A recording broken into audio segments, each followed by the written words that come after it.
ദൃശ്യം 3 ജസ്റ്റ് ഇപ്പോൾ കണ്ടിറങ്ങിയിട്ടേ ഉള്ളൂ. എൻ്റെ എക്സൈറ്റ്മെന്റ് കാണുമ്പോൾ നിങ്ങൾക്ക് മനസ്സിലാവും എന്താ സാധനമെന്ന്. അടുത്തൊരു ഇൻഡസ്ട്രി ഹിറ്റ് ലോഡിങ് എന്ന് പറയാനാണ് എനിക്ക് താല്പര്യം. എന്നാലും ഷുവർ ഷോട്ടായിട്ട് അടുത്തൊരു 100 crore ലോഡിംഗ് ആണ്.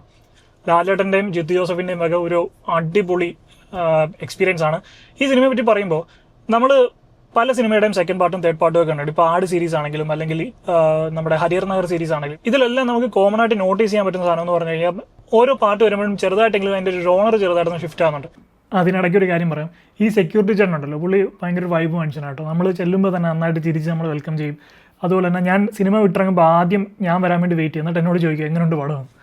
അപ്പോൾ ബാക്ക് ടു നമ്മുടെ ടോപ്പിക്കിലേക്ക് വരുമ്പോൾ, ഇപ്പം ആട് 3 വന്നപ്പോഴും അതിൻ്റെ ജോണർ ഒന്ന് ഷിഫ്റ്റ് ആയി. എന്തിനാണ് ആൾക്കാരെ എൻഗേജിങ് ആയിട്ട് പിടിച്ചിരുത്താൻ. പക്ഷേ ഈ ദൃശ്യം സീരീസിൻ്റെ ഒരു പ്രത്യേകത എന്ന് പറഞ്ഞു കഴിഞ്ഞാൽ ഇതിൻ്റെ കോർ സോൾ ആ ഒരു ജോണർ ഷിഫ്റ്റ് ആകാതെ തന്നെ പടം മുന്നോട്ട് കൊണ്ടുപോകുന്നു എന്നുള്ളതാണ്. അതായത് ഇപ്പോൾ ദൃശ്യം 1 കാണുമ്പോൾ നമുക്കുണ്ടാകുന്ന ഒരു ഫീലിംഗ്, ആ ഒരു ആംബിയൻസ് ഉണ്ടല്ലോ, ആ സെയിം ആംബിയൻസ് തന്നെയാണ് നമുക്ക് ദൃശ്യം 2 കാണുമ്പോൾ ഉണ്ടാകുന്നത്. ആ സെയിം ആംബിയൻസ് തന്നെയാണ് ദൃശ്യം 3 കാണുമ്പോൾ ഉണ്ടാകുന്നത്. അതായത് നമുക്ക് പരിചയമുള്ള നമ്മുടെ കുടുംബത്തിലൊരു ഫാമിലി നമ്മളൊന്ന് റീവിസിറ്റ് ചെയ്യുന്ന പോലത്തെ ഒരു ഫീലിംഗ് ആണ് നമുക്ക് ഉണ്ടാകുന്നത്. പിന്നെ ഇതിന്റെ ഏറ്റവും എൻഗേജിങ് ആയിട്ടുള്ള കാര്യം എന്താണെന്ന് വെച്ച് കഴിഞ്ഞാൽ, നിങ്ങൾക്ക് എത്ര പേർക്ക് ഇത് ഫീൽ ചെയ്തിട്ടുണ്ടെന്ന് എനിക്കറിയില്ല. ഇത് ശരിക്കും പറഞ്ഞാൽ നമ്മൾ മറ്റൊരു സിനിമ കാണുന്നൊരു ഫീലിംഗ് അല്ല. നമ്മുടെ കുടുംബത്തിൽ നമ്മളൊരു അറിഞ്ഞുകൊണ്ടൊരു കുറ്റകൃത്യം ചെയ്തിട്ട് നമ്മളത് ഹൈഡ് ചെയ്യാൻ ശ്രമിക്കുമ്പോൾ നമുക്കുണ്ടാകുന്ന ടെൻഷൻ, നമുക്കുണ്ടാകുന്ന പേടി, ഈ കാര്യങ്ങളൊക്കെ നമുക്ക് കൃത്യമായിട്ട് ഫീൽ ചെയ്യിപ്പിക്കാൻ പുള്ളിക്ക് ജിത്തു ജോസഫിന് സാധിക്കുന്നുണ്ട്. അതുകൊണ്ടാണ് ഈ ദൃശ്യം സീരീസ് ആളുകളോട് ഇത്രയും കണക്ട് ആകുന്നത്. ഇപ്പം നമുക്ക് തന്നെ ഇപ്പം എനിക്ക് തന്നെ കണ്ടുകൊണ്ടിരുന്നത്, ഇപ്പം എൻ്റെ കുടുംബത്തിൽ അപ്രതീക്ഷിതമായിട്ട് നടന്നൊരു കുറ്റകൃത്യം അത് നമ്മൾ മറയ്ക്കാൻ ശ്രമിക്കുമ്പോൾ നമുക്കുണ്ടാകുന്ന ടെൻഷൻ നമ്മൾ അംഗീകരിക്കുകയാണെങ്കിൽ കുഴപ്പമില്ല. പക്ഷേ നമ്മൾ കവർ ചെയ്യാൻ ശ്രമിക്കുമ്പോൾ നമുക്ക് വലിയൊരു ടെൻഷൻ ഉണ്ടാവും. ആ ടെൻഷൻ നമുക്ക് അവസാനം വരെ കൃത്യമായിട്ട് ഫീൽ ചെയ്യിപ്പിക്കാൻ ഈ ഒരു സീരീസിന് സാധിക്കുന്നുണ്ട്. അത് തന്നെയാണ് പ്രേക്ഷകനുമായിട്ടുള്ള ഇമോഷണൽ കണക്ഷൻ എന്ന് പറയുന്നത്. അത് തന്നെയാണ് ഈ സിനിമയുടെ ഏറ്റവും വലിയ വിജയം എന്ന് പറയുന്നത്. ഇപ്പോൾ ഈ സിനിമയുടെ ഒരു കാര്യം പറയുകയാണെങ്കിൽ ഇതിന്റെ വലിയ ക്രെഡിറ്റ് ഞാൻ ജിത്തു ജോസഫിന് തന്നെ കൊടുക്കും. കാരണം പുള്ളിയുടെ സിനിമയാണിത്. വലിയൊരു തിരിച്ചുവരവാണ്. കാരണം നമുക്കിപ്പം പുള്ളിയുടെ റീസെന്റ് ആയിട്ട് ഇറങ്ങിയ സിനിമകളൊക്കെ നോക്കുകയാണെങ്കിൽ കൂമൻ ഒഴിച്ച് ബാക്കി ഒരു സിനിമ എനിക്ക് പേഴ്സണലി ഇഷ്ടപ്പെട്ടിട്ടില്ല. അപ്പോൾ ഞാൻ വിചാരിച്ചു ഇദ്ദേഹത്തിന്റെ കയ്യിലുള്ള എസൻസ് ഒക്കെ പോയോ എന്ന് വിചാരിച്ചിരുന്ന സമയത്താണ് വീണ്ടും ദൃശ്യം സീരീസ് വരുമ്പോൾ പുള്ളിക്ക് പ്രത്യേക ഒരു വൈബാണ്. പുള്ളിയുടെ ആ ഒരു കോറൊക്കെ തിരിച്ചു വന്നിട്ട് പുള്ളി പഴയ നമ്മൾ കാണുന്ന ഒരു ജിത്തു ജോസഫായിട്ട് മാറുകയാണ്. അതുപോലെ കിടിലനായിട്ടാണ് ഇതിനകത്ത് ഓരോ സീൻസും ചെയ്തു വെച്ചിട്ടുണ്ട്. അതായത് ഒരു തേർഡ് പാർട്ടിന് വേണ്ടി ഉണ്ടാക്കിയ ഒരു സിനിമ ഒരിക്കലും അല്ലേ ഇത്. അത് നിങ്ങൾക്ക് കാണുമ്പോൾ മനസ്സിലാവും. ഒരിക്കലും തേർഡ് പാർട്ട് ചെയ്യണം എന്ന് ആഗ്രഹിച്ച് ചെയ്യുന്ന ഒരു സിനിമയല്ലേ ഇത്. സെക്കൻഡ് പാർട്ടിനകത്ത് എന്തൊക്കെ ലൂപ്പ് ഹോൾസ് ഉണ്ടോ, സെക്കൻഡ് പാർട്ട് കാണുമ്പോൾ നമുക്ക് പേഴ്സണലി എന്തൊക്കെ ഫീൽ ചെയ്യോ, ഇതിങ്ങനെ ഉണ്ടല്ലോ, ഇങ്ങനെ ഒരു ചെറിയൊരു ലൂപ്പ് ഹോൾ ഉണ്ടല്ലോ, ഇതിനെന്താവും എന്നൊക്കെ നമ്മൾ ചിന്തിക്കില്ലേ, ആ സാധനങ്ങളൊക്കെ കൃത്യമായിട്ട് ഇതിനകത്ത് അഡ്രസ്സ് ചെയ്യുന്നുണ്ട്.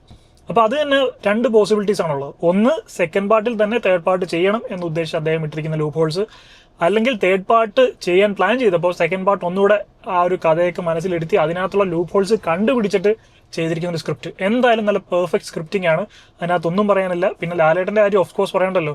പുള്ളിനകത്ത് കാണാൻ ഒടുക്കത്തെ ലുക്കായിട്ടുണ്ട്, കാണാൻ നല്ല ഭംഗിയുണ്ട് കാണാൻ.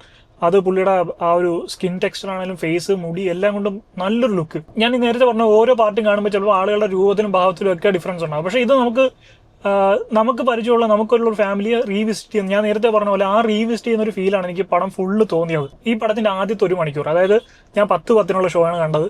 11:10 ഞാൻ കൃത്യമായിട്ട് ടൈം നോട്ടീസ് ചെയ്തു. 11:10 കൃത്യമായിട്ട് നമ്മളെ ആ ഒരു പടത്തിന്റെ മൂഡിലേക്ക് പുള്ളി എൻട്രി ചെയ്യിപ്പിച്ച് കഴിഞ്ഞു. നമ്മൾ ആ ഒരു ഫസ്റ്റ് പാർട്ട് കണ്ട് അതിന്റെ അവിടെ നിന്ന് കണ്ടിന്യൂ ചെയ്ത് കാണുന്ന പോലത്തെ ഒരു ഫീലിലേക്ക് നമ്മൾ ആ ഒരു ആദ്യത്തെ 1 മണിക്കൂർ കഴിയുമ്പോഴെത്തും. അത് വലിയൊരു വിജയമാണ്.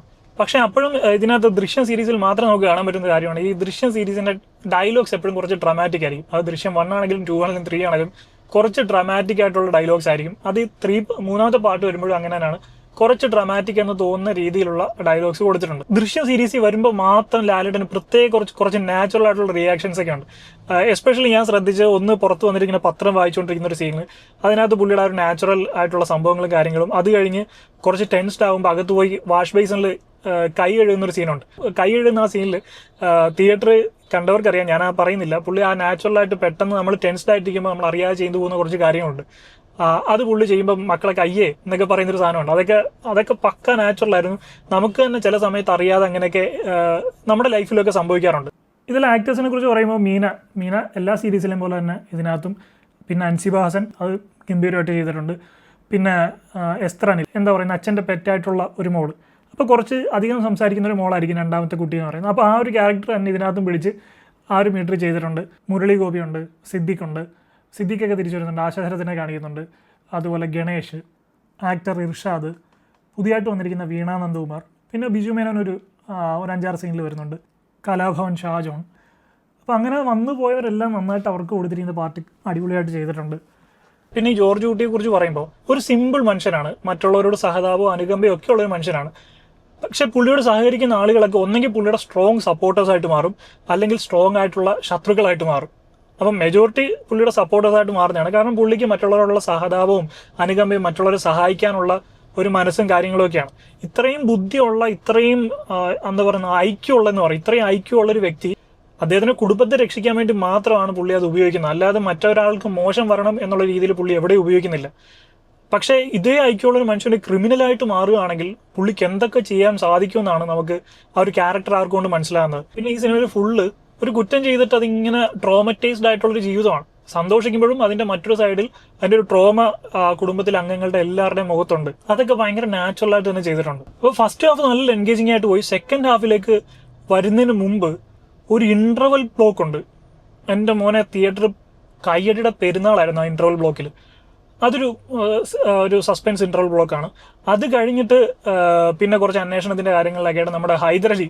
പുള്ളി കുറച്ച് ഗെറ്റപ്പ് ചേഞ്ചിലൊക്കെ ആദ്യം കണ്ടപ്പോൾ മനസ്സിലായില്ല, അയാളെ കാണിക്കുന്നുണ്ട്. പിന്നെ ശ്രദ്ധിച്ചൊരു കാര്യമാണ്, ഓരോ പാർട്ടിൽ വരുമ്പോൾ ജോർജ് കുട്ടി കൃത്യമായിട്ട് കാർ അപ്ഗ്രേഡ് ചെയ്യുന്നുണ്ട്. ഇപ്പോൾ ഫസ്റ്റ് പാർട്ടിലാണെങ്കിൽ ഒരു ജീപ്പ് ആണെങ്കിൽ സെക്കൻഡ് പാർട്ടിലേക്ക് വരുമ്പോൾ ഒരു ഫോർഡ് എക്കോസ്പോർട്ട് ആണ്. തേർഡ് പാർട്ടിലേക്ക് വരുമ്പോൾ കുറച്ചുകൂടെ ഒന്ന് അപ്ഗ്രേഡ് ആയി.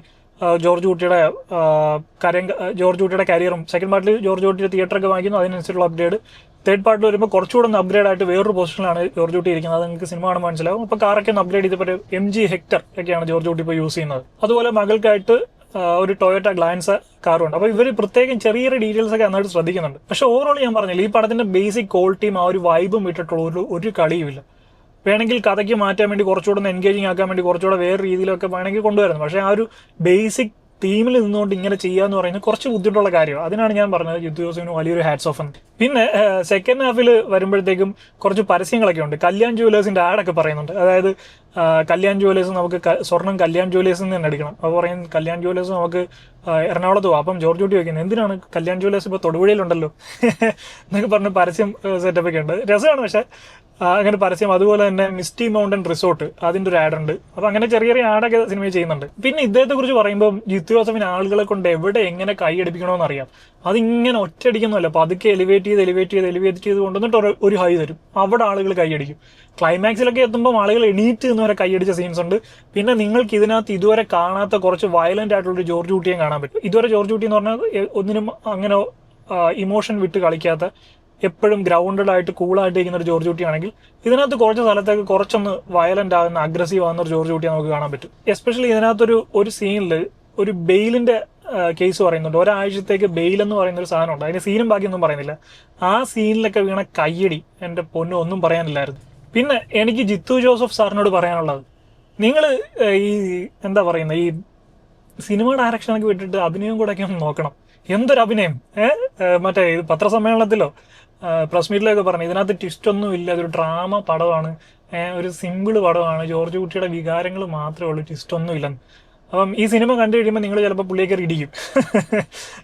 അതാണ് എനിക്ക് തോന്നുന്നത്. കാരണം അതുപോലത്തെ സാധനമൊക്കെ ഞാനതിനെ എക്സാജറേറ്റ് പറയില്ല, അതുപോലൊക്കെ നമുക്ക് ഒരു ചെറിയ സംഭവമൊക്കെ തരുന്ന ചെറിയ ട്വിസ്റ്റുകളൊക്കെ പുള്ളി വെച്ചിട്ടുണ്ട്. അപ്പം നല്ല അഭിനയമാണ്. അപ്പം എന്തായാലും ഒരു കാര്യം ഉറപ്പാ, അടുത്ത 100 crore ലോഡിംഗ് ആണ്. ഇൻഡസ്ട്രി ഹിറ്റിന് വേണ്ടി ഞാൻ പ്രാർത്ഥിക്കുന്നു, പ്രതീക്ഷിക്കുന്നു. ആയിക്കഴിഞ്ഞാൽ അത് നല്ലൊരു കാര്യമായിരിക്കും. ഇൻഡസ്ട്രി ഹിറ്റ് കിട്ടട്ടെ എന്ന് പ്രാർത്ഥിക്കുന്നു. പക്ഷെ എന്തായാലും ഷുവർ ഷോട്ട് 100 crore ആണ്. പിന്നെ ഈ പുള്ളി ദൃശ്യം സീരീസ് മാത്രം എങ്ങനെ ഇത്ര അടിപൊളിയായിട്ട് ആ ഒരു എസെൻസിൽ എടുക്കുന്നത് എനിക്ക് മനസ്സിലാണ്. എനിക്ക് തോന്നുന്നു പുള്ളിയുടെ കോറിലേക്ക് അത്രയും കയറിപ്പോയൊരു പടമായിരിക്കും ദൃശ്യം സീരീസ് എന്ന് പറയുന്നത്. അതുമാത്രം ഇത്രയും പുള്ളിയുടെ വേറൊരു പടം കാണുമ്പോൾ ഈ ഒരു ഫീൽ കിട്ടാറില്ല. എന്തായാലും സംഭവം സെറ്റായിട്ടുണ്ട്. പിന്നെ ഈ റിവ്യൂ പറയുമ്പോൾ ഞാൻ പ്രത്യേകം മെൻഷൻ ചെയ്യേണ്ട ഒരു കാര്യം, പ്രിയപ്പെട്ട പാൻ സിനിമാസിലെ എംപ്ലോയീസിനോടും പാൻ സിനിമാസ് തിയേറ്ററിനോടുമാണ്. ഞാൻ ഓൾമോസ്റ്റ് ഇപ്പോൾ 6 വർഷമായി സ്ഥിരമായിട്ട് പാൻ സിനിമാസിൽ പോയി സിനിമ കാണുന്നു. ഞാൻ പാൻ സിനിമാസിന് കൊടുത്തിട്ടുള്ള യൂട്യൂബിൽ കൊടുത്തിട്ടുള്ള ഒരു ഇതുപോലെ വേറെ ആരും, കാരണം ഞാൻ എല്ലാ സിനിമയും കാണാൻ പോയി പാൻ സിനിമാസിന്റെ കാര്യം പറയും, അതിൻ്റെ ഇത് കാണിക്കും. പക്ഷേ അത് എനിക്ക് അവർ 5 പൈസ തന്നിട്ടൊന്നുമല്ല. പക്ഷെ അതിൻ്റെ ഒരു ക്വാളിറ്റിയാണ്, അവരുടെ പെരുമാറ്റമാണെങ്കിലും കാര്യങ്ങളാണെങ്കിലും എനിക്ക് ഇതുവരെയായിട്ടൊരു മോശം അനുഭവം ഉണ്ടായിട്ടില്ല. ഇപ്പം ഞാൻ പറയാൻ കാരണം, ഞാൻ ഇന്റർവെല്ലിന് പുറത്തിറങ്ങി. അപ്പോൾ എനിക്കൊരു കോഫി വേണമായിരുന്നു. അപ്പോൾ കോഫി കുടിക്കാൻ ചെന്നപ്പോൾ പെട്ടെന്ന് എൻ്റെ GPay വർക്ക് ആകുന്നില്ല, അവിടെ റേഞ്ച് എന്തോ പ്രശ്നം. അപ്പോൾ പാൻ സിനിമാസിൽ കോഫി എന്ന ആൾ പറഞ്ഞു, ചേട്ടാ കുഴപ്പമില്ല, പടം തുടങ്ങാറ ഇന്റർവെല്ലാണ്, ചേട്ടൻ പോയിക്കോ, വന്നിട്ട് തിരിച്ചു വന്നിട്ട് പൈസ ഇട്ട് വന്നാൽ മതി എന്ന് പറഞ്ഞു. അപ്പം അങ്ങനെ പറയാനുള്ളൊരു മനസ്സ്, അത് വലിയൊരു കാര്യമാണ്. അപ്പോൾ എനിക്ക് അതുകൊണ്ട് പണം മിസ്സായില്ല. ഞാൻ രാവിലെ ഒന്നും കഴിക്കാനാണ് പോയത്, കുറച്ച് ലേറ്റായിട്ടാണ് എനിക്ക്. അപ്പോൾ ആ കോഫി മീൻസ് എ ലോട്ട്. അപ്പം ഞാൻ ആ പയ്യൻ്റെ പേര് ഞാൻ ചോദിച്ചില്ല. മോനെ എന്തായാലും ഒരുപാട് താങ്ക് യു. അത് ചെറിയൊരു കോഫി ആണെങ്കിലും ദാറ്റ് കോഫി മീൻസ് അലോട്ട്. അത് കഴിഞ്ഞിട്ട് ഞാൻ ഇറങ്ങിയ സിനിമ കഴിഞ്ഞ് വന്നിട്ടാണ് ഞാൻ എൻ്റെ പേയ്മെൻറ്റ് ചെയ്തത്. ചില ആളുകളെ സഹായിച്ച് അവർ പറ്റിച്ചിട്ട് പോകുന്നവരുണ്ട് കേട്ടോ, അതുകൊണ്ട് എല്ലാവരെയും ഒന്നും സഹായിക്കാൻ പറ്റില്ല. പക്ഷെ എന്നോട് കാണിച്ച ആ ഒരു നല്ല മനസ്സിന് ഞാനിപ്പോൾ താങ്ക് യു പറയുകയാണ്. മോൻ ഈ വീഡിയോ കാണുന്നുണ്ടെങ്കിൽ താങ്ക് യു സോ മച്ച്. എനിക്ക് നേരിട്ട് കണ്ട് താങ്ക് യു പറയാൻ പറ്റില്ല, കാരണം ഞാൻ അവിടെ വന്നപ്പോഴത്തേക്കും മോനില്ലായിരുന്നു, കൗണ്ടറിൽ വേറൊരു പയ്യനാണ് നിന്നത്. സോ എന്തായാലും ഞാൻ കോഫിയുടെ പേയ്മെൻറ്റ് ചെയ്തിട്ടുണ്ട്. സോ എന്തായാലും താങ്ക് യു, താങ്ക്സ് അലോട്ട്. അപ്പോൾ ഇത്രയൊക്കെ തന്നെ ഈ ഒരു പടത്തെ പറ്റി പറയാനുള്ളൂ. എന്തായാലും വീക്കെൻഡാണ് വരുന്നത്, വെള്ളി ശനി ഞായർ. എന്തായാലും തിയേറ്ററിൽ തന്നെ പോയി കാണുക. മസ്റ്റ് എന്ന് പറഞ്ഞു കഴിഞ്ഞാൽ ഓവർ ഹൈപ്പ് കാര്യങ്ങളൊന്നും അല്ല, നമുക്ക് ആ ദൃശ്യം മൂടറിയാലോ, ആ മൂടി തന്നെ കണ്ടിരിക്കാൻ പറ്റുന്ന ഒരു അടിപൊളി സിനിമയാണ്. എന്തായാലും നിങ്ങൾക്ക് ഇഷ്ടപ്പെടും. അപ്പോൾ എന്തായാലും മറ്റൊരു വീഡിയോ കാണാം. I am Adil Hussain, signing of.